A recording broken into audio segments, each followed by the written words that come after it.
There we go. Okay, here we go. Let's go once again. Share screen. Back to that presentation. You've seen this one. I know everyone's thinking, yeah, but what else do you have on your whole thing? So here we go. So welcome to this. This is my first Zoom with this.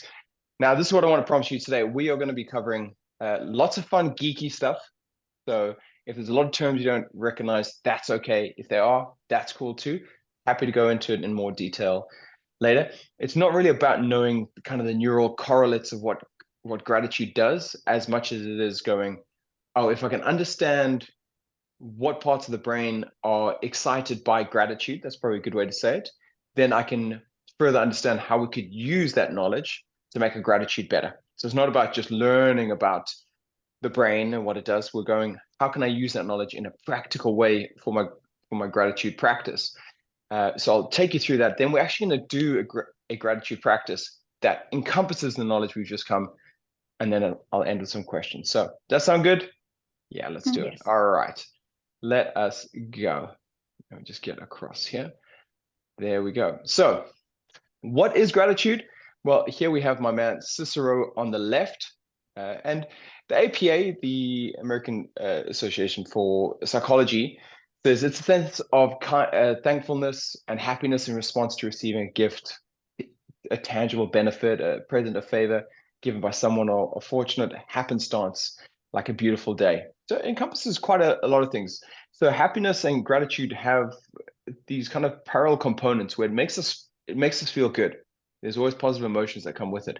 It's important to know that it's both a state and a trait.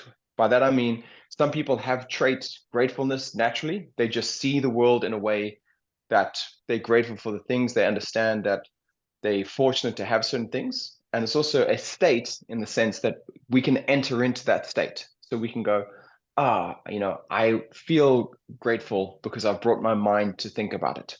So that's the difference between state and trait. What's interesting about gratitude is we can take the trait and the state and move it to trait with enough practice. And there's a very good reason for that, which we'll get to.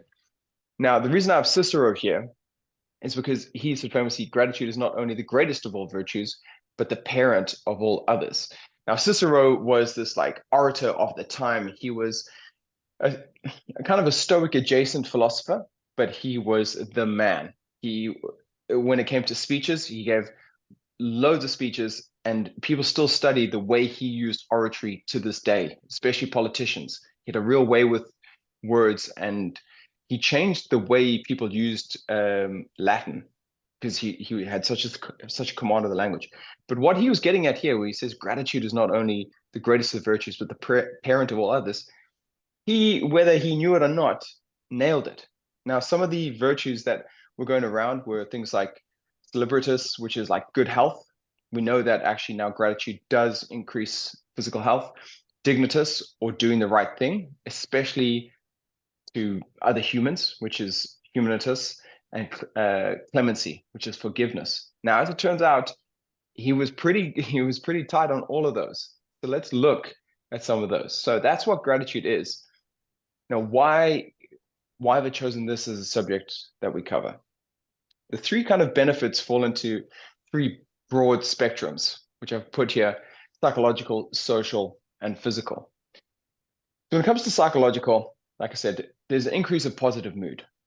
So generally, people that practice gratitude over the long term will feel better than those that don't, especially against those that do the opposite, where they focus on bad things as opposed to things they're happy for.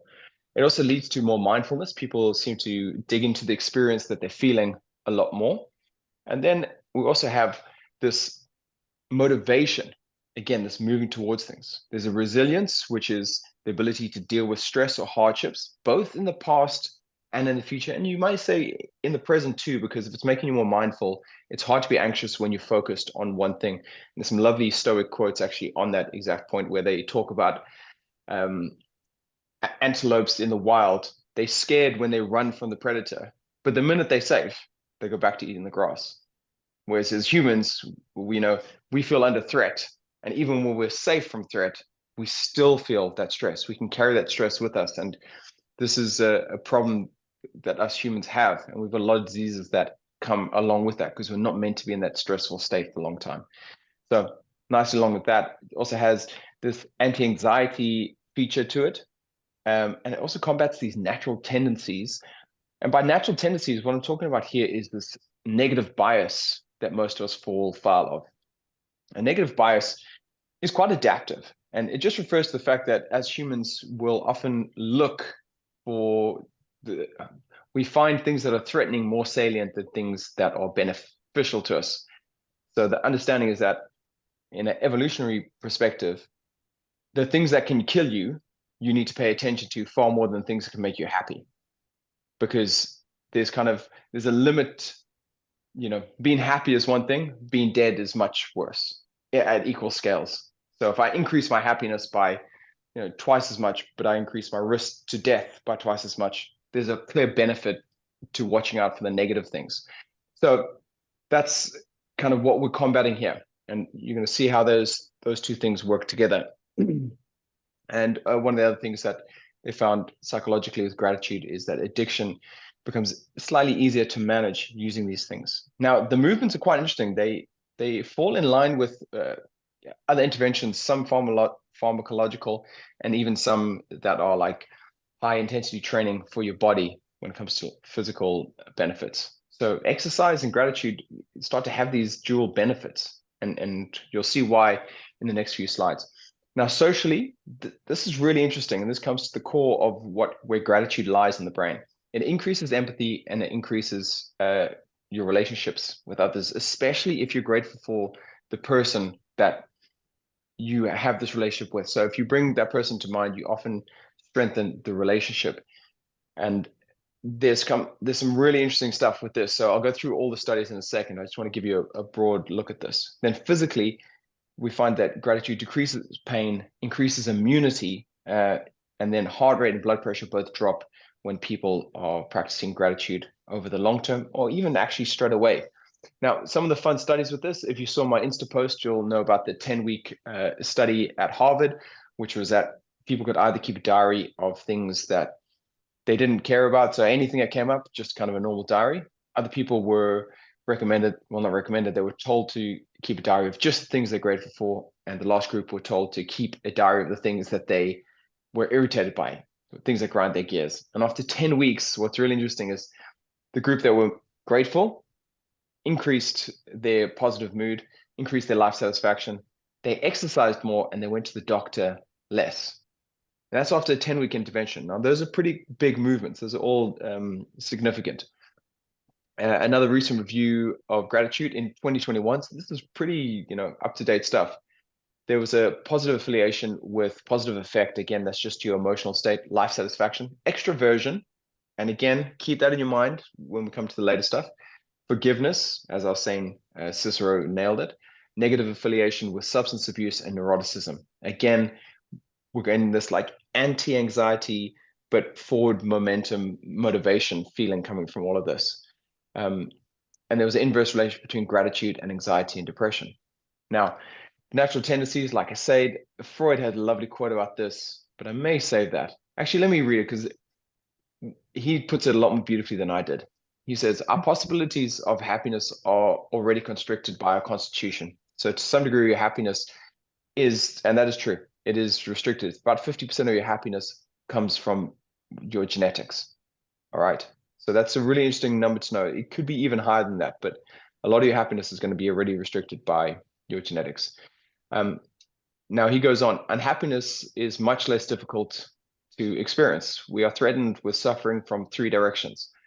From our own body, which is doomed to decay and dissolution, and which cannot even do without pain or anxiety, as warning signals from the external world, which may rage against us with the overwhelming and merciless forces of destruction. And finally, from our relations to other men.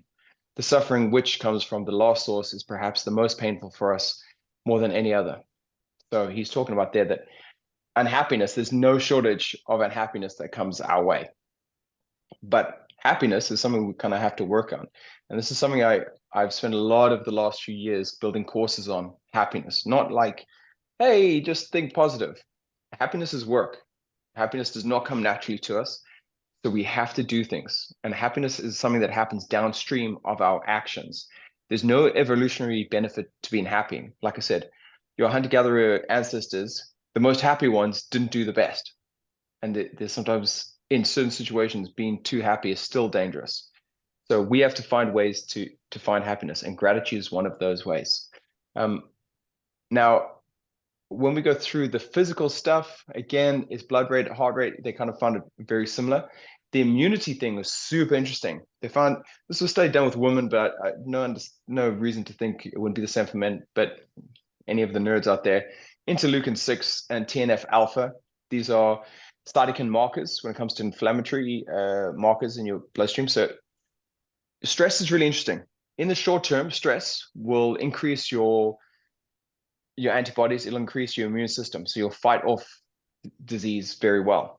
In the long term, it's very bad for you. It's like you have these army of cells that can attack any pathogens. But if that army gets too big, it's like they put a coup together and attack your own body. So I've got psoriasis, which is an autoimmune disease, which is my body attacks itself because there's too many of these things. So what they found is gratitude actually reduces almost immediately these TNF alpha and the interleukin 6. So your inflammatory markers go down.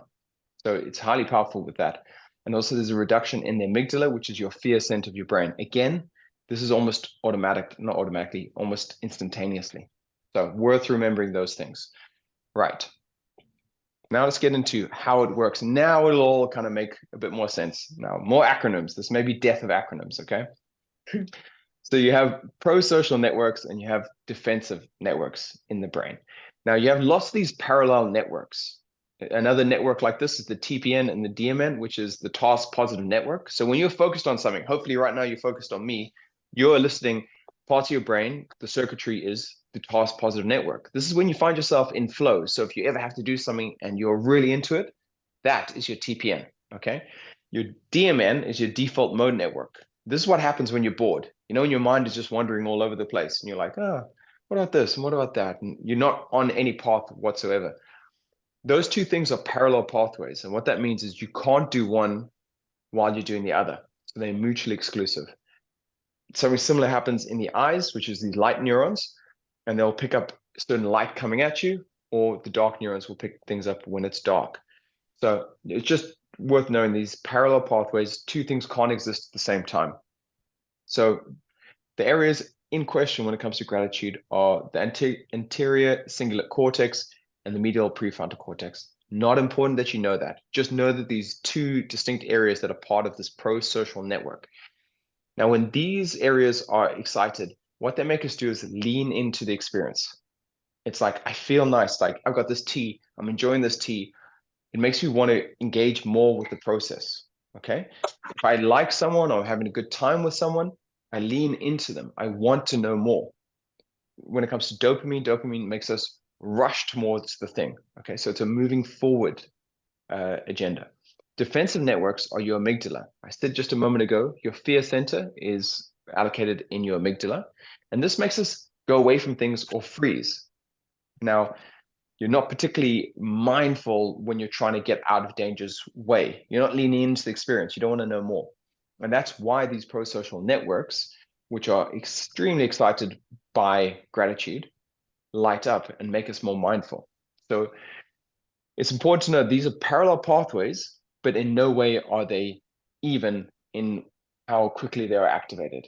So I said before, we have a negative bias. Now, the defensive network, again, as I explained, being scared of something, if something's going to kill you, that thing is worth paying attention to far more than the thing that makes you happy. So there's a much stronger neural network to go for your defensive network.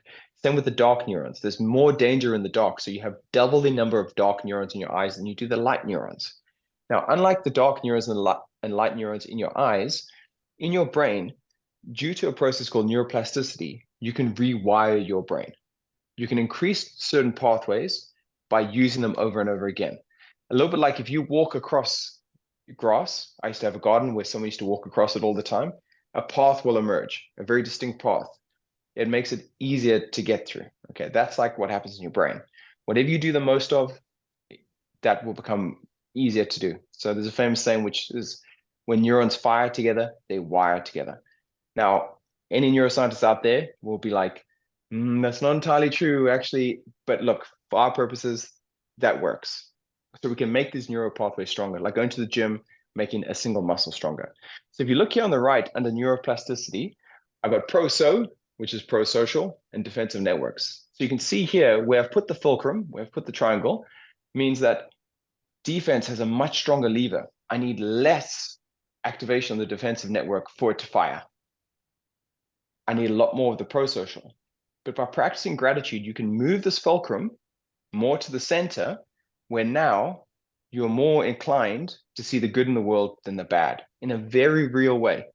Okay, these are actual neuro changes in the brain if you look at fMRIs, which are scans of the brain. So just important that we know that. So our gratitude practice helps our pro-social networks. Okay. Everyone doing okay there? Everyone's following? Everything's making sense for the moment? Great. Yeah, Okay. yeah. So again, the ACC and the medial prefrontal cortex, just these two areas that are of particular interest to us. The ACC, just to dig into this a bit more, is our empathy center. Now, what's super interesting about empathy is that we can feel on behalf of other people. Like, this is what's truly amazing about humans. Not only can we feel, we can think, we can imagine what it's like to be someone else. We have this capacity for empathy. Now, saying that, not everyone uses empathy, but we do have this capacity for it, which is amazing. Okay. Now, there's a famous study where you put someone in an fMRI. Again, this is just they can do a real-time scan of your brain. So it means they can look at your brain, do something, and see the reaction in your brain. And there's a really cool way they can do this. But what they find is if they give you a shock on your hand, a certain part of your brain lights up. They have a camera on your friend, and now you're seeing a projection of your friend in the scanner. And before your friend gets the shock, the same area of your brain starts to fire. It's so you are preempting the pain that they're going to go through. And Aristotle had this lovely quote about being a friend is making them part of you. And in a very real way, that's what happens. People we care about, that will intensify. The closer the relationship is, the more we'll feel that pain in our brain. Now, physically, you won't feel the pain, but the parts of your brain that expect or get nervous about that pain start to light up. So empathy is a very important area of the brain, and that's in the ACC. Now you get the medial prefrontal cortex. This part is truly amazing, okay? This is all about reframing. A lot of the heavy lifting as a human happens in this area. It's reframing, this is context, this is meaning. Now, this links to the empathy center because when we're giving context to things, sometimes knowing how other people may think is important. You know, if I'm watching someone's behavior, I'm trying to work out where they're coming from and I'm trying to give context to what's going on. This area, though, is not just about observation, it's about reaction. So when it comes to things like ice baths, if you know an ice bath is good for you and you voluntarily go into an ice bath, now your medial prefrontal cortex is going to tell other neurons to either fire or not fire. It's going to say, hey, this may feel like a very cold environment. This may feel like it's an attack on us, but this is good for us. So we'll release a different set of neurons and hormones in that instance. Now, if I push you into cold water and you don't want to be in cold water, although the temperature may be the same, different reaction in your body. And this is why placebo works. To a degree, it's down to the medial prefrontal cortex. Now, the real strong work from this is from Robert Sapolsky, where a very genius experiment. He has an axle going through two wheels. So rats and mice love running on a running wheel. The mouse A over here has all his whole cage to do whatever he wants, and every now and then, when he wants to run the wheel, which he loves doing, he'll run on the wheel. This mouse B, I forgot which one this one, but the other one, he is stuck just on the wheel. He can't go anywhere else. So whenever this rat runs, he runs. Now that means they're going to do the exact same amount of exercise in any given day over a period of time. The same, exact same amount of exercise. What we find is the two rats react very differently to exercise. Exercise, although it is beneficial in the long term, it's very oxidizing for our body. It's very stressful. this rat that's stuck in the wheel, he gets all the negative negative aspects of exercise, whereas this rat gets all the positive benefits of exercise. Same action, different reaction. Why? Medial prefrontal cortex. Now, this is important to note because we can't lie to ourselves. So this idea of positive thinking, if you just think that thing was good for you, then it's good for you. That doesn't work. You have to believe it, because if you don't believe it, this whole thing falls apart. So we'll come into a bit more of this. Last kind of a neuroscience-y thing, and then we'll get into a lot more of the fun stuff. The kind of neurochemical neuromodulator that's most important here is serotonin. And that comes from an area mostly called the raphe, which is a cool name, but it leads to arousal. Okay, so that if you think about we talk about flight to fight, and we talk about rest and digest, parasympathetic and sympathetic nervous system. We talk about these things as if they only do one thing or the other. It's not really flight to fight, it's arousal or relaxation. Okay, and now, of course, being in flight or fight is important. Being aroused when you're in flight or fight, that's important. But there's lots of other things in your day where you're not actually under threat that you're aroused still. And it's important to kind of know that difference. So, all right, we have a lot of the right building blocks here, everyone. Now, for some reason, there we go. Now, this I want to show you is something called theory of mind. So see if you can follow this. Here's Anne, here's some other woman. Anne has a bag and there is a box. Anne puts her marble in the bag and leaves the room. Other person puts the marble out the bag and into the box and comes back. Question is, for all you clever people out there, where will Anne think the marble is? Okay, anyone want to answer? You feel free. That's not a trick question, I promise you. So she left the room, someone took the marble out, put it somewhere else. When she comes back in, where does she think it is? Where she left it. Exactly. So many nervous faces. People are like, I don't want to be called out here. It's too good to be true. It's too easy. Yes, complete. And that tells me, Sheen, your theory of mind works just fine. And this is actually a test they often do with people that are struggling with autism or they suspect have autism. Autistic children or autistic people may struggle with this. Not all of them, but may struggle with this at the very severe level. This will be really prominent. So they can't understand how other people may think. So when you think about communication, that's everything, right? If you can't understand where other people are coming from, communication falls apart. And I can tell you, in relationships, that happens all the time, right? We get it wrong sometimes, and that causes a lot of issues.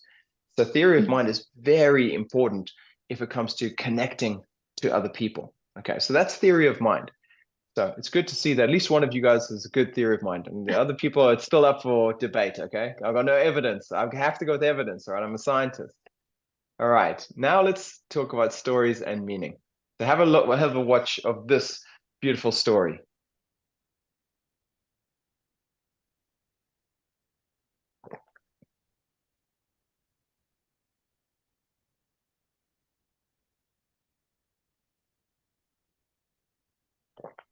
It's one of the epics of our time.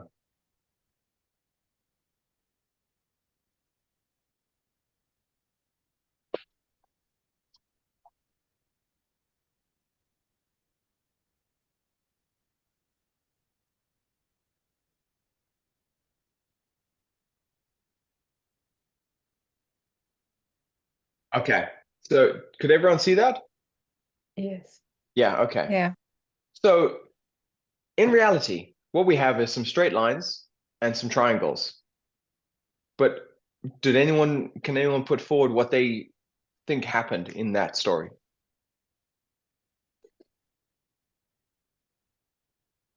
So, all right, I'll go. So in this scenario, it looks like maybe a mother's triangle and a child triangle are in a house. They're playing together, they're swinging around. Mother triangle says, "Hey, let's go outside." Little triangle says, "No, I'm scared." And with some force, the mother triangle gets them outside and they play outside. So, although it's just triangles, somehow we attach meaning to this. This is how much humans love stories. We understand stories. And in fact, when it comes to advertising or voting, how we get people to do things is not through facts normally, it's through emotion and story. We love stories. Our brains really light up on stories. So here's the question. With everything, I know, giving you a crash course in all of this, how do we use this info to build the most potent gratitude practice? Well, from top to bottom, words, actions, stories, and gestures. Now, there's probably some better labels, and if you think of better ones, then go for it. I mean, if there's a rhyming scheme there, I would love that even more. So no pressure, but if you can. All right, so let's go through it. Words. Okay, so this is how most of us come into gratitude. We assume making a list is the answer. Okay, and I don't want to take anything away. This is a great start. One of the benefits of going through words or writing things down is that we'll have to process our thoughts that exist in one place through the language area of your brain, in the rational part of your brain, and write it down. That's why keeping a diary is very powerful, because it, in a very real way, filters our thoughts. When you have to take things from raw thought into written, you have to process it through your language area. Okay. I think it's your Wernicke's area. It could be a Broca's area. I forget, but it has to come through. So it's very powerful. It makes something concrete that was abstract. So this is a great start. So again, this helps us combat the negative bias. So we're looking at the bad things in the world. If we have a daily practice, a weekly practice of writing down things that are good for us, then we can start to combat that natural tendency. Again, this is activating the PFC, which we've already spoken about, is an important part of our gratitude practice. And if you're ever thinking, I don't know what to be grateful for, big topics that kind of exist in psychology or positive psychology are health, wealth, and relationships. Okay. So often think along those lines. Try to find something in there that can help. But wait, there's a twist. Okay. Negative realization. Okay. This over here is Marcus Aurelius. If you don't know by now, I love my Stoics. This guy was a top G. Now, he's got this great quote, which is, begin each day by telling yourself, today I shall be meeting with interference, ingratitude, insolence, disloyalty, ill will, and selfishness. So what he's saying is that before you go into the day, you should imagine bad things are going to happen. Okay. So a very powerful way is to take advantage of the negative bias that we have already. Instead of just writing a list of things we're grateful for, we have that list and we're like, oh, I'm glad I have these things. But now imagine not having them. Okay. So we take them out of our lives. We imagine what it's like not to have that item, what it's like not to have that person, what it's like not to have that money or that security. And now we're making it far more salient. Remember, I told you we're far more likely to react to things that are negative than positive. And they use this in script writing quite often, but worth noting. So we're going to go through all these first and we're going to do it together. Okay. So we'll write down our words of things that we're grateful for. And that's why if you're in my school community, you'll see there's a February challenge where every week you come in and you write what you're grateful for. So we're hoping to see this evolve a little bit as we go on. So I'll show you where that is later if you want. Now, then we have action. Again, famous Roman saying, acta non verba. I love this saying because when I came across it, I realized it was written on my primary school t-shirt growing up, which was deeds, not words.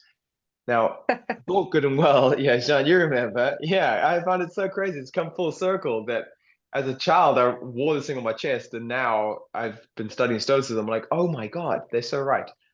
Actions, not words. What does this mean? Great to have your list, great to your negative visualization, but how do we make use of that list? How do we exercise gratitude? And by exercise gratitude, I mean, if I've said, I'm so grateful that I'm injury free, I should put that into practice and I should go for a walk. Okay. I can handstand now. I can surf now. I'm not always going to be able to handstand and surf. Enjoy it. Embrace your body. Don't hate on it. Love it. Enjoy it. Okay. That is a gift to you. So what do we do with gifts? You don't park them away. You play with them. You want to show them to the world. So take whatever those gifts are, whatever that gratitude is, and enjoy it. Same goes with your relationship. Protect those relationships. When it comes to happiness, that accounts for, I think, 67% of the difference between unhappy and happy people come down to relationships. Massive. Okay. And we can protect our relationships. Don't have to have lots. They just have to be good. Now, the other thing is savoring. And this is an in action, in the present moment gratitude. So when I have this tea right now, I can't really savor it because I'm busy with you guys and I love that. So I'm happy to be here. So, no hate to you guys. I'll have this later. But if you weren't here, what I do is I take this tea And without distraction, I'd sip it and enjoy it. Okay, I just had dinner, and something I'm really bad for is having my phone on because I love information. I put my phone on and listen to a lecture while I eat. But what I'm doing is robbing myself of the enjoyment of the meal and the enjoyment of the lecture. You can only be in one place at once. And here's a really interesting bit of trivia. The word priority or priorities did not exist until this century. Priority was only singular because you could only put your brain into one place. Then we were like, no, multitasking is a thing. Priorities. If you've ever been with someone who's on their phone while watching TV while you try to talk to them, you'll know that the brain the brain isn't that strong. It can't be divided. So savoring is just this idea of putting yourself into flow state in whatever you're doing. And you don't have to do it for everything. That can get quite tedious, but you can have a plan of going, hey, here are 4 pleasurable things I'm going to go through today. I can make the most of my day by really enjoying those things, not cutting them short, not being distracted. Okay. So there was a guy that wrote a blog, and I couldn't find his name. He did 365 days of tiny pleasures. And this was all about finding something pleasurable in the day. And it's a hard read because I think 2 of the days someone dies in his family. Mm. And even on those days, you write something. I think one of them, he talks about bluebells in the ground and how beautiful they look coming up in spring. Like really powerful stuff. It's about framing. So it can change your perspective and help you enjoy things. Exercise your gratitude and savor your gratitude. Okay. Now, stories. That's C.S. Lewis over there. He's got a great quote, which we'll get to in a second. The medial prefrontal cortex can help you rewrite your history and reconsider your future. Now, what do I mean by that? There's a thing called synthetic happiness, which has come about by a man named Dan Gilbert. Interesting study. They found that people that went through really terrible things, somehow, when you ask them how, to reflect on their life, some people are like, I'm glad it happened. And he's got a great story about, and I forget the guy's name, the drummer from the Beatles who got ousted after a couple of weeks and just before they became super famous. The guy that lost out on buying McDonald's for $18,000, and some politician that ended up going to jail wrongly convicted. And all of them interviewed 20 years later go, I think it was for the best. That's the medial prefrontal cortex at its best. It's reviewing the past and going, I release myself from the past by believing something better came. But again, you have to believe it. Remember what I said? There's no room for, like, if there's any doubt, it won't work. So you can rewrite your past and you can reconsider your future. So this means that when hardships come up, if you're wired that way, which is a very stoic approach, to believe that fate plays a hand in your life, whether you like to or not, Chrysippus wrote this beautiful piece, which was, fate is a cart, and you are a dog tied to the cart along with everyone else. When that cart sets off, you have 2 choices. One is to be dragged, or the second is to run with the cart. And in such, you're going with your fate. You're still going the same direction, but one of you is going to get dragged and one of you is going to run and enjoy it and embrace it. So that's how you kind of want to be thinking. Gratitude for everything, even the bad. So then we have this guided gratitude narrative. And we can have a short and a long version. And this is simply put, now we're getting to the more powerful versions of gratitude. Thinking about a gratitude story, because of that ACC, because of that empathy center, we can hear a story that we're not involved in that touches us. And I want to try right now, show you such a story. And then I want you guys to think of one yourself. Okay. So I'll give you an example here. This is Nicholas Winton. Does anyone know who he is? I mean, this broke my heart. This geezer, when he was 28, he was going on a ski trip. Friend phoned him, said, hey, I'm in Prague. You should come visit me because we're not doing that ski trip anymore. He goes to Prague, meets a woman there who says, you've got to see these refugee kids that are in Czechoslovakia. Okay, and this is in 1939. He sees these kids, these Jewish kids that have just been running for the last couple of years. His friend has read Mein Kampf, and he's pretty sure the Nazis are on the way, although they haven't invaded yet. They've invaded some of Czechoslovakia. Nicholas Winton drops everything and says, we've got to get these kids out of here. He goes to the Home Office in the UK. They say, no, you need to talk to this other agency that deal with this. And already the Brits are quite good. They're getting people out of Poland, they're getting people out of Austria, but nothing in Czechoslovakia. So he goes to the consulate of Czechoslovakia. He says, look, we don't want to ruffle any feathers. I'm sure they'll get to us eventually. Nicholas Winton's just got this feeling the Nazis are coming sooner than they think. So he takes their notepad, which has got their emblem at the top, steals it, goes to a printer, writes underneath it, children's section, and then puts himself as the honorary, what is it, like the honorary head of children's sector. So made up role, made up department. Goes to the Home Office, they stamp it, say, yeah, sure, no problem. Goes back to Czechoslovakia, starts getting kids together, starts finding them home in the UK by sending and saying, hey, would you like to take some refugee kids in? Single-handedly does this, no support. Starts putting them on trains, just convincing people, and sends 8 trains full of kids all the way back to the UK. In total, saves 669 kids. Keeps a scrapbook with all their names, so he kind of has a ledger, hides that ledger, scared that the Nazis will ever get hold of it. Doesn't tell anyone about this. 50 years later, his wife finds it in the loft. She doesn't know. She takes it to a journalist, and this, what I want to show you, is him.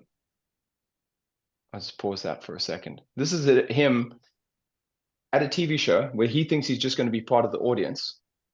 And the person next to him has just been told that the person sitting next to her is the man that saved her life.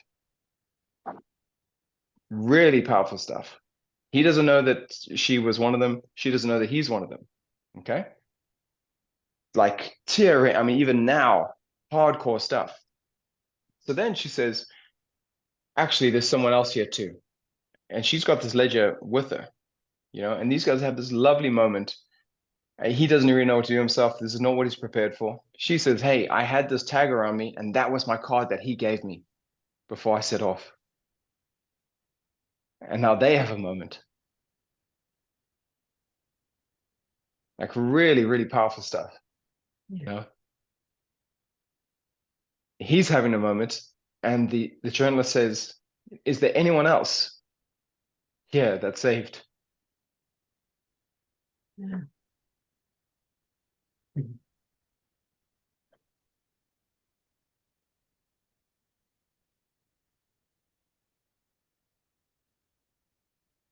I mean, it's just so, it's How like, beautiful. it's sad, but it's lovely. It's everything, you know? Yeah. So this is what I mean. Empathy, the ACC at work will do this. So let me compose myself. Right. So that's the ACT, that's empathy. That's how it works. Now That you made may me have a tear story. up as well. I'm like, oh my God, how could you not have tears in your eyes for that? Like, But and that's what this is what I'm saying. This is what's crazy about these parts of your brain is that I don't know that guy. I don't know those people. But there's something about his story that can get into your brain. Your brain loves stories, your brain loves empathy. But we don't feed those parts. You know, we're very distracted and we don't feed those parts nearly enough. So when it comes to those stories, what's really interesting is you just have to expose to that story once. And anytime you have a shorthand of that story, you can elicit those same parts of your brain again. That's really interesting. So now that I've told you the whole story, you don't have to think about the whole story from start to finish. If you have a few key points, you can get the benefits. And this is Antonio Damasi's work. You can think about it for just a minute and start to get the benefits because it's like a cue. So you start to power up those parts of your brain that are the pro-social networks. And there's a domino effect. You feel it. It makes you more likely to do nice things for other people, which makes them more likely to do nice things for other people, which makes them more likely to do things for other people. This is that pro-social network. As humans, we're social creatures, and we love that. But we're getting more and more atomized. And gratitude is a way we can break free of that and we can start to focus on the social aspect of our lives.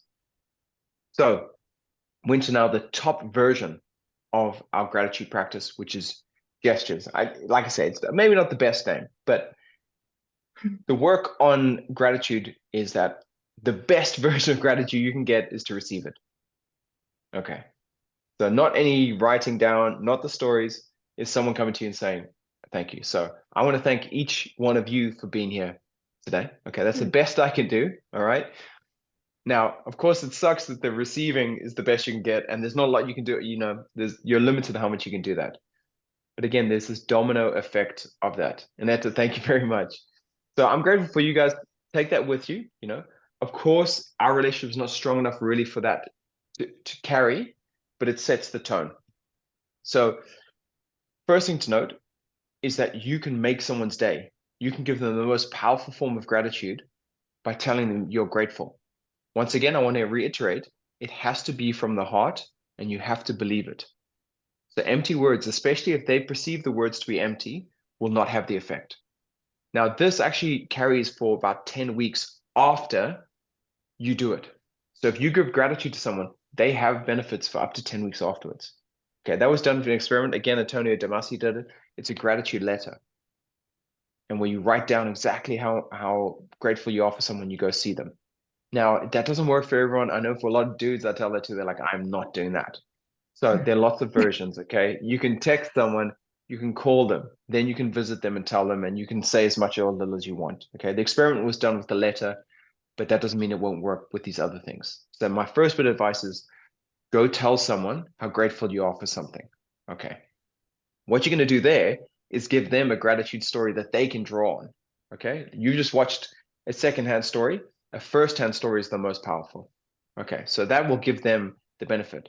Now, giving is also something that makes us feel happy. There's some great experiments of people being forced to either give their money away or to spend it on themselves. And significantly, the people that give the money away or do something nice end up feeling better or happier or more satisfied with their choice. So you get a benefit from it too, is what I'm saying. You're not totally lost. The other thing I would say is do things that are likely to get you gratitude. Okay, which sounds not altruistic, but the idea would be that look for ways to help people and you're more likely to receive this highest form of gratitude you can get. Okay, so that's my last bit of advice with that. Just want to see if there's anything else in my notes. Oh yeah, that last part. It should be targeted and it should be genuine. We've spoken why it's genuine. Targeted means that you give help to someone who needs help. That seems to get not just a increase of dopamine, which you'll get from giving to people in general, but you actually reduce the activation of the amygdala, which is that fear center. So you get kind of the double bonus if you can do something good for someone who needs it, you know. So that's what it means by targeted. It sounds a lot more nefarious than it really is. Okay, so that's me talking. There's one more thing that can really help our gratitude practice, and that's being in that arousal state. Okay, that serotonin state. Serotonin is made for arousal. And the studies they have used is you can either do jumping jacks, burpees, go for a bit of exercise, or you can do breathing exercises that get you into this grateful state by activating the serotogenic, and the neuroscientist people are going to be like, God damn it, that word. You know what I'm saying? Okay. You can get more serotonin in your system by doing this. So I want to invite you to do it with me. We're going to now move on to the practical aspect. I know we've been going on for a while, and then we're just going to practice a bit of gratitude for us. So we're just going to do something called Kalabati breathing, which is forceful exhales through the nose. Okay. Yeah, I can see the twins loving it. They know what's up. So it just sounds like this. And if you want to do it through your mouth too, you can do. We'll just do it together for a minute, and that's going to get to that autonomic nervous system, the sympathetic nervous system. So when you're ready, through your nose or through your mouth, sit up nice and tall, open up that diaphragm. Let's get ready to go. Kalabati breathing in 3, 2, 1. Follow my rhythm.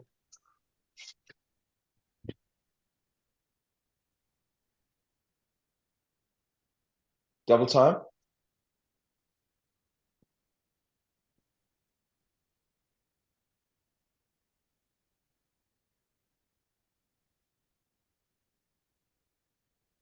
Three, two, one. Hold your breath. Just enjoy this. It's actually a really good way to work on that breath retention. Keep holding that breath and exhale out.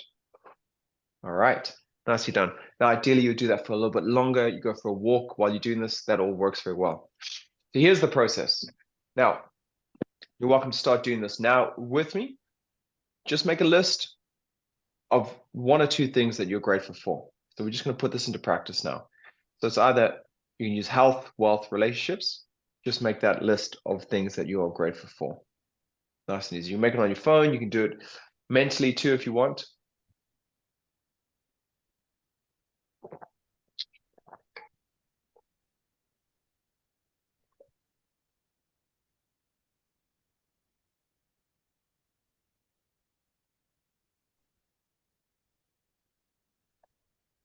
Okay.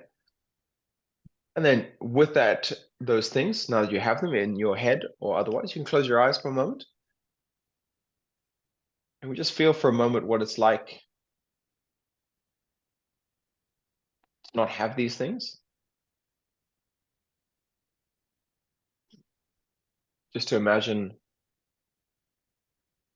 how important these things are to us.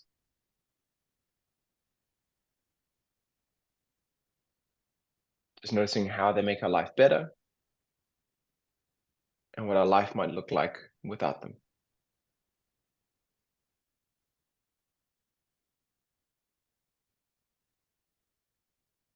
Very nice. Okay. Now you can keep the eyes closed as we go through this. If you want to open them, you can. You're now just going to think of how you can bring your gratitude into action tomorrow. What are some of the things that you can do to exercise gratitude for whatever you wrote down? If it's an item, can you use that item and enjoy it while you do it? Can you savor it?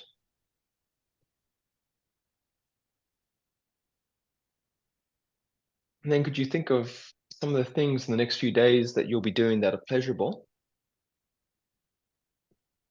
And can you make a commitment to savor those things, to enjoy them? So maybe it's going to be your morning coffee. Maybe it's going to be when you see a friend.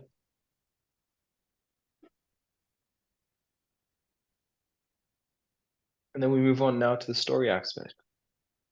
So instead of thinking about just those things, another cool way is to think about how do those things come to be? So food is a great thing to do this with, where you think about how that food got to you. Did the animal have to die to give you this food? Did someone have to grow these crops? Same with the coffee. Did it have to come from somewhere? If someone's come to do some work at your house, think about how hard they've had to work to be there.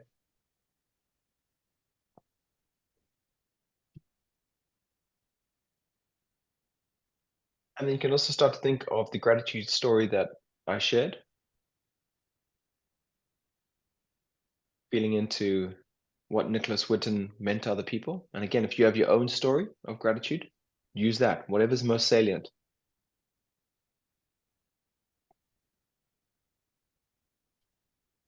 Just feeling into the gratitude those people felt, how you felt, watching that, embracing that.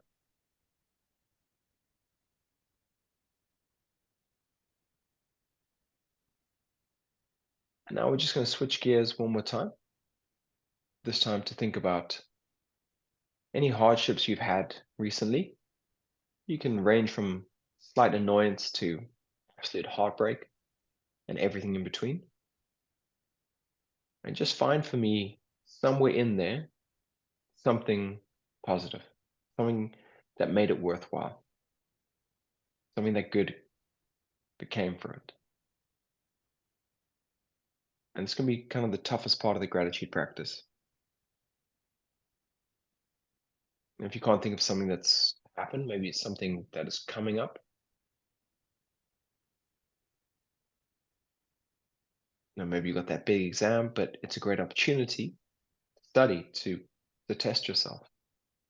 Just trying to shift that brain pattern from seeing the negative to seeing the positive.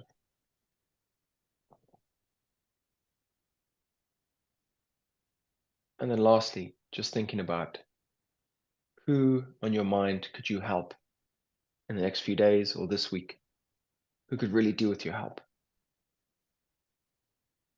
Who could you reach out to, send that text, make that phone call, do something nice for?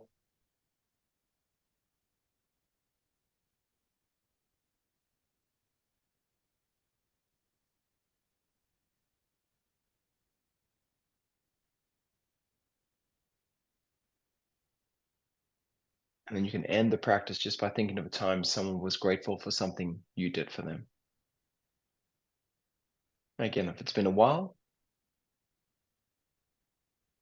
and hopefully you doing more stuff for people is going to elicit this response.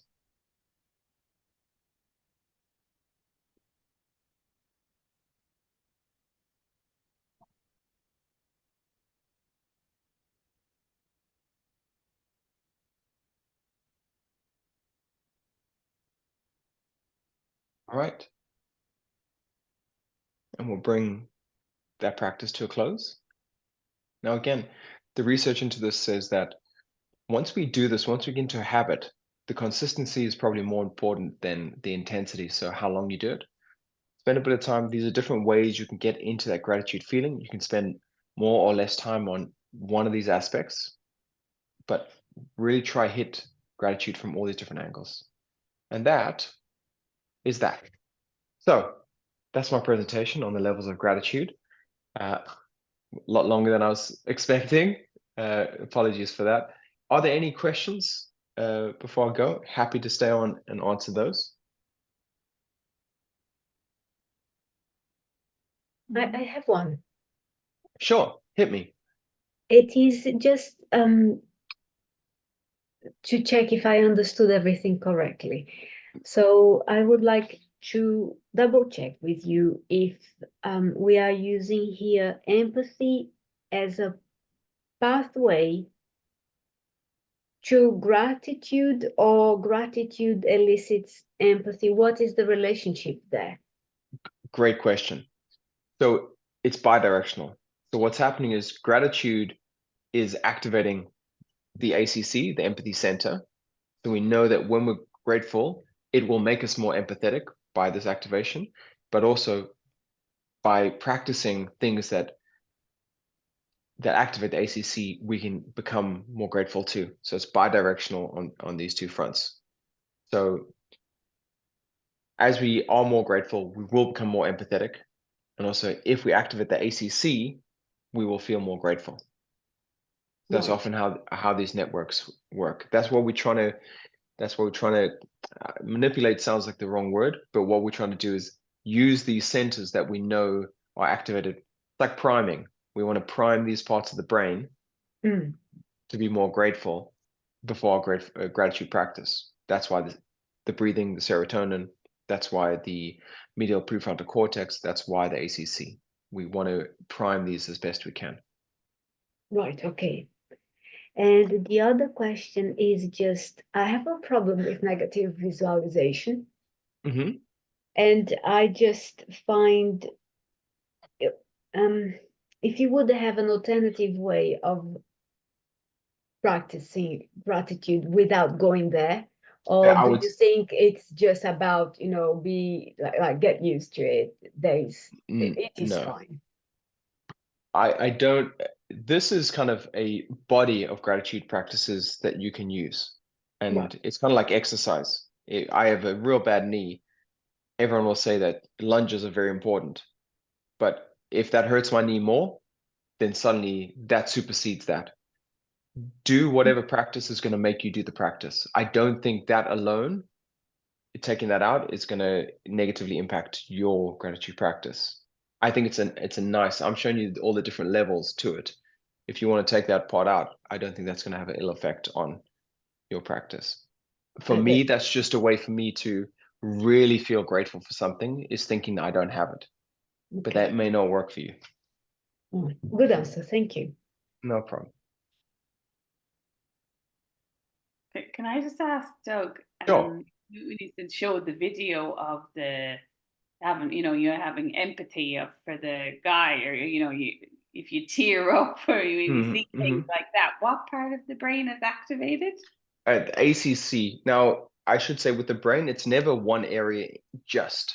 That's not the brain's real power, is that it works in networks. So lots of things are activated at the same time. But when we say an area is active, we're saying that that's where we see most activation. But lots of other areas too. But the ACC, anterior cingulate cortex, will be where often we refer to when it comes to empathy. And not to say that it'll be the only place, but that's that we're finding is that's the real center. A little bit like fear centers in the amygdala.